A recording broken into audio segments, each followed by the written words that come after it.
Welcome to another of my videos on how to be creative with your model railway or diorama, particularly in respect of use of LED lighting. Perhaps an early Christmas present, this one, because this started off by a pound box from Poundland, of course, of Christmas LED lights. As it shows, there are 14 letters spelling out Merry Christmas attached to a battery box complete with a switch. So now you can see them illuminated, but these have quite a good use for modelers insofar as the letters pull off, as you can see, giving you a string of LEDs, quite bright but extremely tiny. If I just switch the box off, you will see, if I hold it against my nail, how small they are. Perhaps just over 2 millimetre, and they are round and completely square, so they would fit, for example, into a loco body wired in with the appropriate resistor as a high intensity headlight. The other advantage of these lights is that they are wired in parallel, so you can simply cut an end off, leaving you with, in this case, I'll just take this out and show you, leaving you with a single light. So on here it's probably 13 useful lights. Each time that you cut one of the wires off, just snip it off at the top by the other bulb, and you've got that length of wire between the lights. Quite reasonable length for model lamp standards, etc., and also for buildings. So you can use these individually, providing you wire them back to the 3-volt source, or you could wire them in to your 12-volt lighting circuit by adding a 1k resistor in the normal way, like an ordinary LED. One of the aspects also that it's useful for, I found, is to make, for example, street lights. You may have seen my earlier video where I made station lights from cotton buds. Well, this is again using nothing more than cheap flexible straws, which if I push this one through, you will see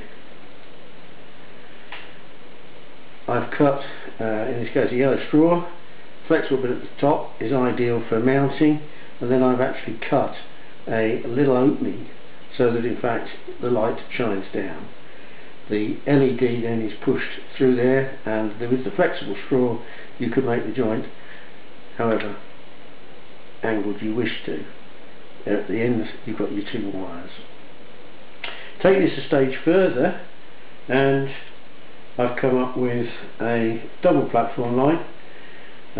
This is a contraption to hold it together, but you'll see that it's made out of the top part of the straw, the flexible part, where I've cut it to the length of the 2 LEDs, and then I've prized apart the flexible area and just cut it with a knife to make a hole sufficient to be able to put an LED up one side and also up the other, with the wires then separately, as I'll show you, down the middle. Quite simple. Again, I've cut an opening at the top there so that the LED shines down. When they're put together on the top, they look quite neat, and again you can be fairly flexible at the angle. Okay, a bit of UV will probably keep it in place firmer. What I've also done is I've actually, in this case, soldered the wires together. You must make sure that you get the right plus. You don't blow anything, but what you need to do is just to make sure, if you do it the wrong way around, they just won't light. So in this case, to give you an example of how it operates, I'll just connect this up, and you'll see the double street light. Quite effective.